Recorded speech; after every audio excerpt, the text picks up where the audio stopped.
پردیس میں تھے اور مجبور تھے۔ بہرحال میں نے ہمت نہ ہاری اور کام کی تلاش میں لگا رہا۔ میں بڑی کفایت شاری سے خرچ کرتا رہا تاکہ میرے پاس جو زر مبادلہ ہے وہ کم سے کم خرچ ہو۔ یوں سمجھیں صرف دال روٹی پر ہی گزارا کر رہا تھا۔ شام کے وقت میں YMCA کے ایک چھوٹے سے آفس میں جا کر بیٹھ جاتا تھا۔ دفتر کا مینیجر ایک پرتگالی کرسچن تھا، میرے ساتھ بڑی محبت سے پیش آتا تھا۔ ایک روز میں دفتر میں بیٹھا تھا کہ ایک سیاہ گھنگریالے بالوں والا خوش شکل نوجوان اندر آیا۔ اس نے پتلون اور بشرٹ پہن رکھی تھی، سگریٹ پی رہا تھا۔ آتے ہی اس نے پرتگالی مینیجر سے عربی میں گفتگو شروع کر دی اور گندمی رنگ کا یہ نوجوان جو مصری ہی تھا بڑا خندہ پیشانی سے بات کر رہا تھا۔ کبھی کبھی گفتگو کے دوران میری طرف بھی نظر اٹھا کر دیکھ لیتا تھا۔ جب وہ چلا گیا تو میں نے پرتگالی مینیجر سے پوچھا، یہ نوجوان کون تھا؟ پرتگالی مینیجر تھوڑی اردو بول لیتا تھا۔ اس کی زبانی معلوم ہوا کہ اس نوجوان کا نام جابر پاشا تھا اور بیرون ملک سے آنے والے سیاحوں کے ساتھ یہ گائیڈ کے طور پر فرائض انجام دیتا تھا، یعنی انہیں مصر کی تاریخی مقامات اور آثار قدیمہ کی سیر کراتا ہے اور آثار قدیمہ کی تاریخی پس منظر پر روشنی ڈالتا ہے۔ میں نے اسی وقت فیصلہ کر لیا کہ جابر پاشا سے کسی طرح دوستی کرنی چاہیے۔ اچھے اخلاق والا نوجوان ہے، مصری ہے، گائیڈ ہے۔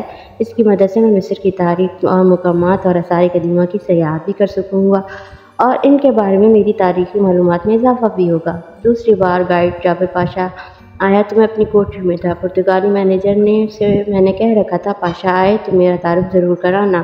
اس نے مجھے بلوا لیا اور پاشا سے تعارف کروایا۔ یہ پاکستانی ہے اور اس کا نام سلطان ہے، مصر کی سیاحت کو آیا ہوا ہے۔ پاشا نے بڑی گرم جوشی سے مجھ سے ہاتھ ملایا اور بولا، آہا الپاکستانی اخی برادری اسلامک۔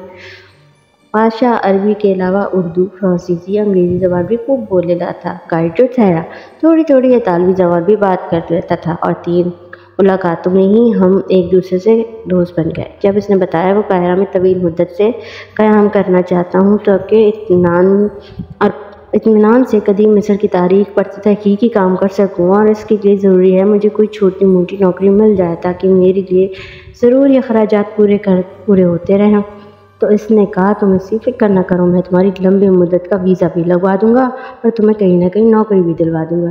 گائیڈ جابر پاشا اثر رسوخ والا آدمی تھا۔ اس نے ایک ہفتے میں مجھے نوادرات کے ایک اسٹور میں کام بھی دلوا دیا۔ یہ اسٹور ایک مصری کی ملکیت تھا۔ میری ڈیوٹی صبح 8 سے 2 بجے تک ہوتی تھی۔ اس کے بعد قاہرہ سے باہر تاریخی مقامات کی طرف نکل جاتا تھا۔ کسی روز پاشا بھی میرے ساتھ ہوتا تھا۔ میری رہائش YMCA کے کوٹری میں ہی تھی۔ پاشا نے اپنے اثر رسوخ سے میرے پاسپورٹ پر 2 سال کا ویزا بھی لگوا دیا تھا۔ میں اب بڑے اطمینان سے قاہرہ میں رہنے لگا۔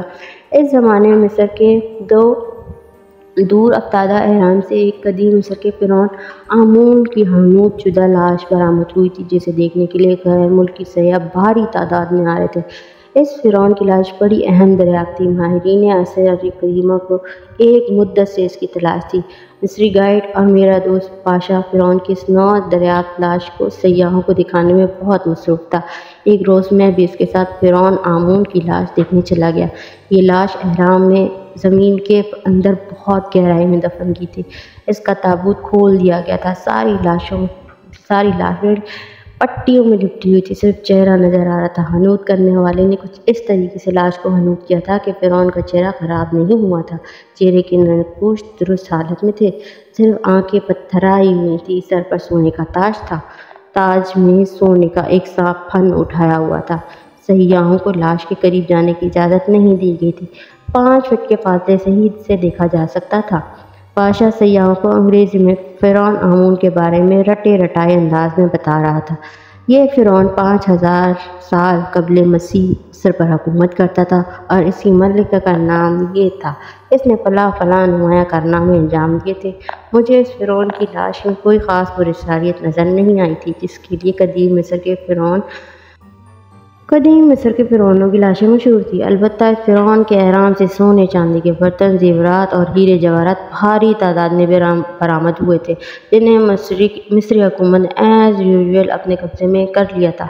میں اپنے دوست پاشا کے ساتھ ہی رہا۔ جب وہ سارے سیاحوں کو بھگتا چکا تو ہم ابو الہول کے نیچے بنے ہوئے ایک چھوٹے سے ریستوران میں قہوہ پینے کے لیے آ گئے۔ فرعونوں کی لاشوں کے بارے میں یہ روایت بھی مشہور تھی کہ جو لوگ ان لاشوں کو دریافت کرتے ہیں ان کو فرعون کی لاش کی بد دعا لگ جاتی ہے اور پھر اس کی موت بڑے المناک طریقے سے ہوتی ہے۔ میں اس بارے میں پاشا سے بات کی تو وہ بولا، شروع میں جب میں پہلی بار اہرام مصر کی کھدائی ہوئی تھی، فرعون کے تابوت کھولے گئے تھے تو ان میں سے کچھ آدمی فرعون کی بد دعا کا شکار ضرور ہوئے تھے۔ ان کے بارے میں سنا گیا کوئی فرانس سے، کوئی انگلستان سے عجیب و غریب بیماری میں مبتلا ہو کر مر گیا، مگر اب اس قسم کی کوئی بات سننے میں نہیں آتی، شاید اس لیے کہ تقریباً سارے اہرام کھودے جا چکے ہیں۔ میں نے کہا، لیکن یہ آمون کا اہرام تو حال ہی میں کھودا گیا ہے، اس کی بد دعا نہیں لگنی کسی کو۔ پاشا پیالی میں قہوہ ڈال رہا تھا، کہنے لگا، میں ایک پیشہ ور گائیڈ ہوں یار، یہ میری روزی کا ذریعہ ہے، اگر میں ان باتوں پر دھیان دینے لگوں گا تو کھاؤں گا کہاں سے؟ ہم خاموشی سے گرم گرم قہوہ پینے لگے جو بے حد شیریں تھا۔ مصر، عراق اور شام کے لوگ چینی بہت زیادہ ڈال کر پیتے ہیں۔ بادشاہ کے چہرے پر ایسے تاثرات تھے جیسے وہ کچھ سوچ رہا ہو۔ میں نے اسے کہا، مجھے تو اس فرعون کی لاش میں کوئی خاص بات نہیں دکھائی دی۔ بادشاہ نے جیب سے سگریٹ کا پیکٹ نکال کر سگریٹ سلگایا، اس کا ایک گہرا کش لگایا اور میرے طرف تھوڑا سا جھک کر بولا، اس فرعون آمون کے بارے میں کہا جاتا ہے کہ اسے شاہی دربار کے قائد اعظم نے زہر دے کر ہلاک کیا تھا۔ میں نے کہا، بادشاہوں کے ساتھ تو ایسا ہوتا ہی رہتا ہے، ساری تاریخ اس قسم کے واقعات سے بھری پڑی ہے، مغلیہ تاریخ میں بھی یہی کچھ ہوتا چلا ہے، قتل کر دیا جاتا ہے یا زہر دے کر ہلاک کر دیا جاتا ہے، اس میں کون سی عجیب بات ہے؟ بادشاہ کہنے لگا، آمون فرعون کے متعلق ایک روایت مشہور ہے۔ میں نے پوچھا، وہ کیا؟ بادشاہ بولا، اس فرعون کے ساتھ ایک عجیب روایت مشہور ہے، وہ روایت یہ ہے کہ جس جادوگر کاہن نے فرعون کو زہر دے کر ہلاک کیا تھا، اس نے فرعون کی لاش کا ایک پتلا بنا کر اس پتلے کے دل میں خنجر گھونپ دیا تھا، پھر اس پتلے کو ایک چھوٹے سے تابوت میں بند کر تابوت کو اہرام کے اندر ہی کسی خفیہ تہہ خانے میں چھپا دیا گیا تھا۔ فرعون کے پتلے پر اس نے ایک طلسم پڑھ کر پھونکا تھا۔ ایسا اس نے اس لیے کیا تھا کہ فرعون کی روح جادوگر کاہن سے اپنی ہلاکت کا بدلہ لینے کے لیے اسے ہلاک نہ کر سکی۔ یہ بھی کہا جاتا ہے کاہن جادوگر نے فرعون کے پتلے کی روح کو اس طلسمی پتلے کے اندر جکڑ دیا تھا۔ کہتے ہیں کوئی شخص فرعون کے پتلے کے دل میں اترا ہوا خنجر باہر نکال دے تو فرعون کی روح آزاد ہو جائے گی اور اپنے قاتل جادوگر کاہن کی نسل کا کوئی بھی خاندان دنیا کے اس خطے میں زندہ نہ ہوگا، اس خاندان کے تمام لوگوں کو ایک ایک کر کے عبرتناک طریقے سے مار ڈالے گی اور یہ کاہن جادوگر اپنے قتل کا بدلہ لے کر سکون حاصل کرے گی۔ گائیڈ پاشا کی باتیں میں نے بڑی دلچسپی کے ساتھ سنی، لیکن میں نے ہنس کر کہا، پاشا، محض افسانوی باتیں ہیں، حقیقت کی دنیا سے ان کا کوئی تعلق نہیں ہے۔ پاشا نے سگریٹ کا کش لگایا اور اس کا دھواں چھوڑتے ہوئے بولا، میرے دوست، قدیم اہرام مصر میں اپنی حقیقت کی دنیا ہے، ان اہرام میں ایسی باتیں وقوع پذیر ہوتی ہیں جس کو دیکھ کر انسان کی یقین ہی نہیں آتا۔ تم ان کا اسٹرکچر نہیں دیکھ رہے ہو؟ آج کی ٹیکنالوجی اتنی جدید ہونے کے باوجود ایسی کوئی عمارت قائم کیوں نہ کر سکی؟ آج کی مادی سائنس میں دنیا میں ایسا بھی ہو سکتا ہے۔ میں نے پراسرار اہرام میں گھوم پھر کر ایک عمر گزاری ہے۔ میں نے اہرام کی خالی راہداریوں اور سنسان دلانوں میں نظر نہ آنے والے انسانوں کے قدموں کی چاپ سنی ہے۔ کئی بار مجھے ایسا لگا ہے جیسے 5000 برس پہلے کوئی عورت ہلکا سا نقرے کہکا لگاتے ہوئے میرے قریب سے گزر گئی ہے۔ مجھے معلوم ہے ہزاروں برس پرانے اہرام، جن کو ہم لوگ مردہ ٹیلے کہتے ہیں، زندہ ہیں، یہ سانس لیتے ہیں۔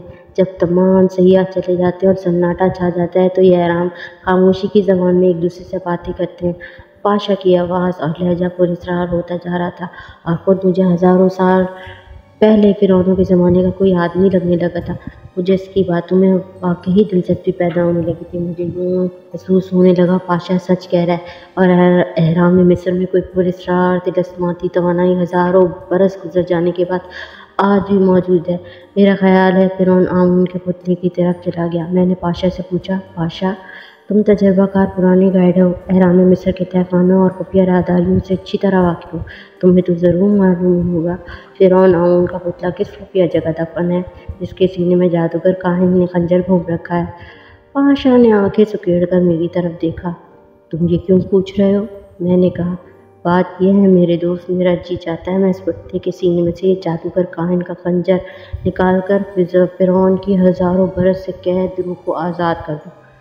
پاشا نے سگریٹ ایش ٹرے میں بچھایا اور اپنی پیالی میں قہوہ اونگلتے ہوئے کہنے لگا، ایسا خیال کئی بار میرے دل میں بھی آیا ہے، فرعون کے پتلے کے سینے سے خنجر نکال دوں اور اس کی جکڑی ہوئی روح کو آزاد کر دوں، کیونکہ اس پتلے کے بارے میں ایک اور روایت بھی سینہ بہ سینہ چلی آ رہی ہے۔ جو کوئی پتلے کے سینے سے خنجر نکال کر فرعون کی روح کو آزاد کرے گا، فرعون کی روح اس شخص کو انعام دے گی، اور انعام یہ ہوگا کہ وہ اس شخص کی زندگی کی ایک خواہش جو وہ کرے گا پورا کر دے گی، اور مجھے معلوم ہے کہ فرعون کی روحیں ایسا کر سکتی ہیں۔ میرے دل میں فرعون کے طلسمی پتلے کے متعلق مزید تجسس پیدا ہو گیا۔ میں نے پاشا سے کہا، پر تم نے ایسا کیوں نہیں کیا؟ پاشا بولا، پہلی بات تو یہ کہ مجھے بالکل نہیں معلوم کاہن جادوگر نے فرعون آمون کا پتلا کس اہرام میں دفن کیا ہے۔ اتنا مجھے یقین ہے کہ پتلا اس اہرام میں دفن نہیں کیا گیا ہوگا جس اہرام سے فرعون آمون کی لاش برآمد ہوئی۔ دوسری اہم بات جو مجھے اس پتلے کا کھوج لگانے سے باز رکھتی ہے کہ کاہن جادوگر نے جہاں پتلے کا چھوٹا تابوت دفن کیا ہوگا وہاں ارد گرد ضرور ہلاکت کے جسم ہوگ رکھا ہوگا، تاکہ جو کوئی پتلے تک پہنچنے کی کوشش کرے وہ پتلے کے تابوت تک پہنچنے سے پہلے ہی ہلاک ہو جائے۔ ان دو باتوں کے علاوہ ایک اور سب سے خطرناک بات جو اس پتلے کے بارے میں لوگوں میں سینہ بہ سینہ چلی آ رہی ہے، یہ کہا جاتا ہے کہ کاہن جادوگر کی بدولیں مرنے کے بعد فرعون کے پتلے کی نگرانی کر رہی ہے، کیونکہ کاہن جادوگر کو یہ خوف ہے فرعون کی روح اگر آزاد ہو گئی تو وہ اگلی دنیا میں کاہن جادوگر کی روح سے اپنے قتل کا بھیانک بدلہ لے سکتی ہے۔ چنانچہ کاہن جادوگر کی بدروح فرعون کے پتلے کی ہر وقت نگرانی کرتی رہتی ہے۔ اگر کوئی شخص فرعون آمون کی روح آزاد کر کے اس کی زندگی کی کوئی خواہش پوری کروانے کے لالچ میں پتلے کے تابوت کے پاس چلا بھی جائے تو کاہن جادوگر کی بدروح وہیں اس کی گردن تن سے جدا کر دے گی۔ اب تم اچھی طرح سے سمجھ گئے ہو کہ میں نے اب تک فرعون کے پتلے کا کھوج لگانے کی کوشش کیوں نہیں کی۔ سب کچھ میں بہت اچھی طرح سمجھ گیا تھا، مگر میں نے اپنے دل میں سوچ لیا تھا چاہے کچھ بھی ہو جائے فرعون کے پتلے کا کھوج لگا کر رہوں گا، اور اس کے سینے سے خنجر نکال کر فرعون کی روح سے انعام کے طور پر اپنی زندگی کی سب سے قیمتی خواہش پوری کراؤں گا۔ یہ میرا ذوق تجسس تھا یا شیطانی لالچ جو اس وقت میرے دماغ پر مسلط ہو کر رہ گیا تھے؟ آپ کچھ بھی سمجھ لیں، لیکن میں فرعون کی روح کو آزاد کرا کے اپنی زندگی کی ایک خواہش پوری کرانے کا فیصلہ کر چکا تھا۔ میں نے بادشاہ کو اپنے دل کے فیصلے سے آگاہ نہیں کیا تھا، کیونکہ میں نے اس کی باتوں سے اندازہ لگا لیا تھا وہ مجھے ہرگز اس راستے پر چلنے کی اجازت نہیں دے گا، کیونکہ اس کے ہر قدم پر جان کا خطرہ تھا۔ وہ خود اتنا تجربہ کار اور قدیم مصری طلسماتی اور دیو مالائی علم رکھنے کے باوجود اس راستے پر چلنے کی جرات نہیں کر رہا تھا، تو میں اس کے مقابلے میں بالکل اناڑی تھا، اور وہ مجھے کیسے اجازت دے سکتا تھا؟ لیکن پاشا کی مدد کے بغیر فرعون کے پتلے کا کھوج لگانا ممکن نظر نہیں آ رہا تھا۔ اس گفتگو کے بعد میں نے پادشاہ سے زیادہ ملنا جلنا شروع کر دیا۔ پہلے ہماری ملاقات صرف قاہرہ کے YMC والے آفس میں ہوتی تھی، اب میں شام کے وقت جب پاشا گھر پر ہوتا تھا تو اس سے ملنے چلا جاتا تھا۔ ہم قاہرہ کے کسی سستے سے ریسٹورینٹ میں بیٹھ کر کافی یا قہوہ پی لیتے تھے اور ادھر کی باتیں کرتے رہتے تھے۔ باتوں میں موقع دیکھ کر ایک روز میں نے پادشاہ سے کہا، یار یہ تو تم جانتے ہو کہ میں تاریخ کا طالب علم ہوں، اور خاص طور پر قدیم مصر کی تہذیب میرا مضمون رہا ہے۔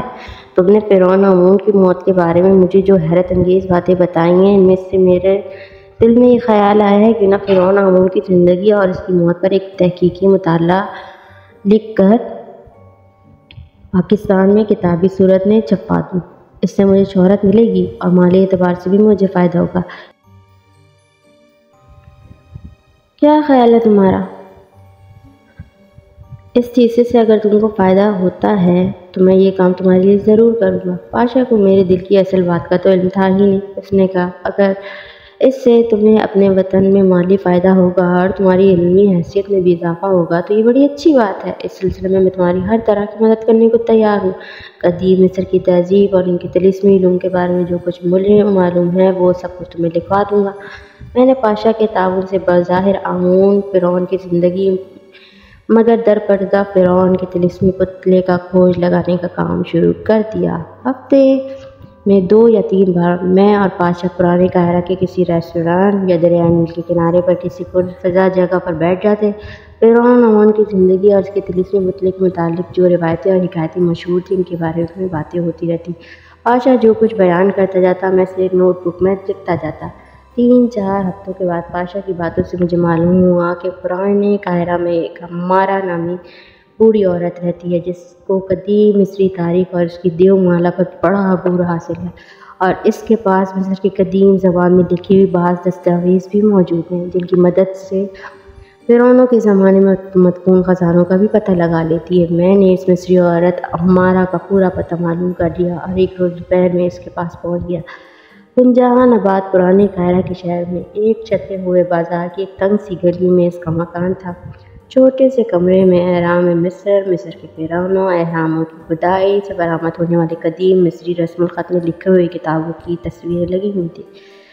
کمرے کے درمیان چھوٹی گول میز کے گرد 4-5 پرانی کرسیاں رکھی تھیں۔ نیچی چھت والے تنگ کمرے کی فضا میں گھٹن تھی اور مشک اور کافور کی طرح کی خوشبو پھیلی ہوئی تھی۔ امارہ نام کی یہ بوڑھی عورت جوتش کا علم بھی رکھتی تھی اور لوگوں کے ہاتھ بھی دیکھتی تھی، اور پرانے مدفون خزانوں کی تلاش میں بھٹکنے والے لوگوں کو جوتش کا حساب لگا کر مدفون خزانوں کے بارے میں معلومات بھی فراہم کرتی تھی۔ سر کے سفید بالوں کو نیلے ریشمی رومال میں ڈھانپے، گلے میں عجیب قسم کی منقوں کی مالائیں پہنے وہ میرے سامنے بیٹھی ایک پرانی بوسیدہ کتاب کھول کر دیکھ رہی تھی۔ میں نے اس کی فیس ادا کر دی تھی اور اسے اپنے بارے میں بتایا تھا کہ میرا تعلق پاکستان سے ہے۔ میں قدیم مصری تہذیب پر ریسرچ کر رہا ہوں۔ حال ہی میں قاہرہ کے ایک اہرام سے فرعون مصر آمون کی لاش برآمد ہوئی ہے، اس پر تحقیق کر رہا ہوں۔ اس کے متعلق جو روایات مشہور ہے، اس کاہن جادوگر نے اسے زہر دے کر ہلاک کیا تھا۔ اس سلسلے میں تاریخی حقائق معلوم کرنا چاہتا ہوں۔ بوڑھی عورت امارہ کو اردو بالکل نہیں آتی تھی، انگریزی زبان ضرور جانتی تھی، چنانچہ انگریزی میں ہی بات کر رہا تھا۔ امارہ نے میری گفتگو بڑے غور سے سنی اور مجھے کوئی جواب دیے بغیر پرانی کتابوں سے ایک کتاب نکال کر دیکھنے لگی۔ یہ کتاب عربی زبان میں لکھی ہوئی تھی اور اس کے اوراق انتہائی بوسیدہ ہو چکے تھے۔ امارہ بڑی احتیاط کے ساتھ پلٹ رہی تھی۔ کچھ دیر بعد وہ بڑے نماز سے کتاب کے مطالعے میں مصروف رہی۔ میں خاموشی سے اپنی جگہ پر بیٹھا رہا۔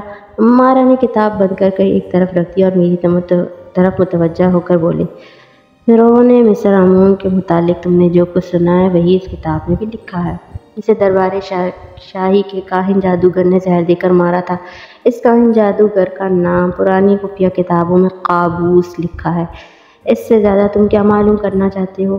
ابھی میں اس عورت کو یہ نہیں بتانا چاہتا تھا کہ مجھے اصل میں فرعون مصر آمون کے اس طلسم پتلے کی تلاش ہے جس کے سینے میں خنجر گھوم کر کاہن جادوگر قابوس نے اسے کسی خفیہ احرام میں دفن کر دیا تھا۔ اس بوڑھی عورت امارہ کی تیز نگاہیں مجھ پر جمی ہوئی تھی، جیسے میرے دل کا راز معلوم کرنے کی کوشش کر رہی ہو۔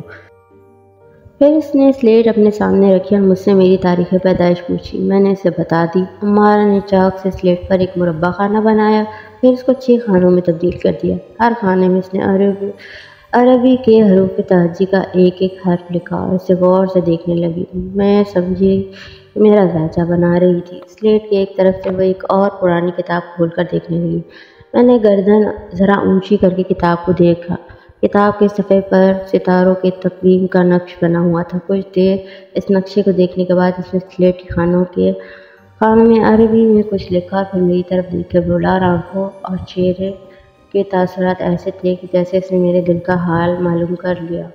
بڑے دھیمے اور مشفقانہ لہجے میں کہنے لگی، تمہیں جس چیز کی تلاش میرے پاس لے کر آئی ہے اور اپنے دل کے جس راز کو تم مجھ سے چھپا رہے تھے وہ راز میں نے معلوم کر لیا ہے بچے۔ اب میں تم سے ایک سوال کروں گی، مجھے اس کا جواب دو۔ میں کچھ شرمندہ سا ہو کر رہ گیا کیونکہ اس عورت کی شکل بتا رہی تھی وہ میرے دل کی حقیقت معلوم کر چکی ہے۔ کہنے لگی، کیا تمہیں فرعون مصر آمون کے طلسم پتلے کی تلاش ہے؟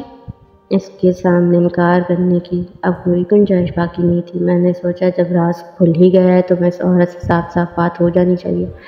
ممکن ہے اس کی وجہ سے مجھے طلسم پتلے کا سراغ مل جائے۔ میں نے کہا، خانم، تم نے میری دل کی بات پا لی ہے، میں تمہارے علم کا قائل ہو گیا ہوں۔ مجھے واقعی فرعون آمون کے طلسم پتلے ہی کی تلاش ہے۔ مجھے یقین ہے تمہارا علم جوتش تمہیں ضرور بتائے گا کہ یہ طلسمی پتلا کاہن جادوگر نے کس احرام میں دفن کیا تھا۔ امارہ کے چہرے پر ایک دم سنجیدگی چھا گئی۔ اس نے آہستگی کے ساتھ ستاروں کی تقویم والی پرانی کتاب کو پریٹ آیا اور کہنے لگی، میں تمہیں نصیحت کروں گی کہ طلسمی پتلے کی تلاش کا خیال اپنے دل سے نکال پھینکو۔ تمہارا ذائچہ بتا رہا ہے اگر تم اس کی کھوج میں نکلے تو تم ایسی مصیبت میں پھنس جاؤ گے جس میں سے تمہارے لیے نکلنا ناممکن ہو جائے گا۔ سوچ لو، میں نے تو فرعون کے طلسمی پتلے تک پہنچنے اور فرعون کی روح کو اپنی زندگی سے پورا کروانے کا ایک پختہ عزم کر رکھا تھا۔ مجھ پر امارہ کی نصیحت کا کیا اثر ہونا تھا؟ میں نے کہا، خانم، فرعون کی طلسمی پتلے کو حاصل کرنا میری زندگی کا مقصد بن گیا ہے۔ میں ہر قیمت پر اسے حاصل کر رہوں گا، چاہے مجھے کچھ بھی کرنا پڑے۔ تم اپنے علم کی ماہر خاتون ہو، میں نے دیکھ لیا ہے تمہارے سوا کوئی دوسرا طلسمی پتلے کی کھوج لگانے میں میری مدد کرنے کے لائق نہیں۔ میں تم سے وعدہ کرتا ہوں، اگر تمہاری مدد سے طلسمی پتلا حاصل کرنے میں کامیاب ہو گیا اور فرعون کی روح نے میری زندگی کی سب سے بڑی خواہش کو پورا کر دیا تو میں تمہارے احسان کا بدلہ چکانے تمہارے پاس ضرور آؤں گا۔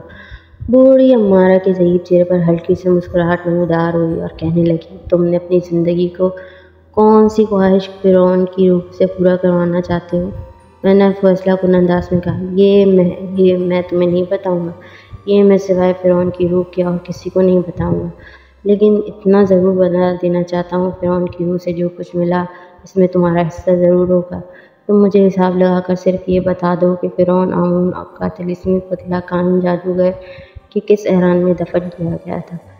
بوڑھی عورت نے حساب لگانا شروع کر دیا۔ وہ مختلف پرانی دستاویزوں کے پلندے کھول کر خستہ اور آنکھیں پلٹ کر دیکھتی جاتی، ساتھ ہی ساتھ مجھ سے باتیں بھی کرے گی۔ کہنے لگی، کائن جادوگر قابوس نے طلسمی پتلے کو ایسی جگہ دفن کیا ہے جس کا 5000 سال گزر جانے کے بعد آج تک کسی کو علم نہیں ہو سکا۔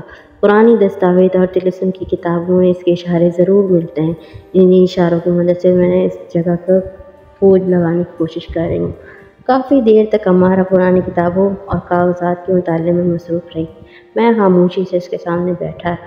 اچانک ایک دستاویز کو دیکھتے ہوئے اس کے پورے چہرے پر امید کی ہلکی سی کرن روشن ہوئی اور کہنے لگی، میں نہیں جانتی یہ تمہاری خوش قسمتی ہے یا تمہاری بدقسمتی، مجھے اس جگہ کا اشارہ مل گیا ہے جہاں طلسمی پتلا دفن ہے۔ آگے کیا ہوا یہ ہم آپ کو بتائیں گے نیکسٹ ایپیسوڈ میں۔ اگر آپ کو ہماری کہانی اچھی لگی ہو تو please do subscribe the channel and touch the bell icon. Please like, subscribe and share with your loved one. جزاک اللہ خیر. اللہ حافظ.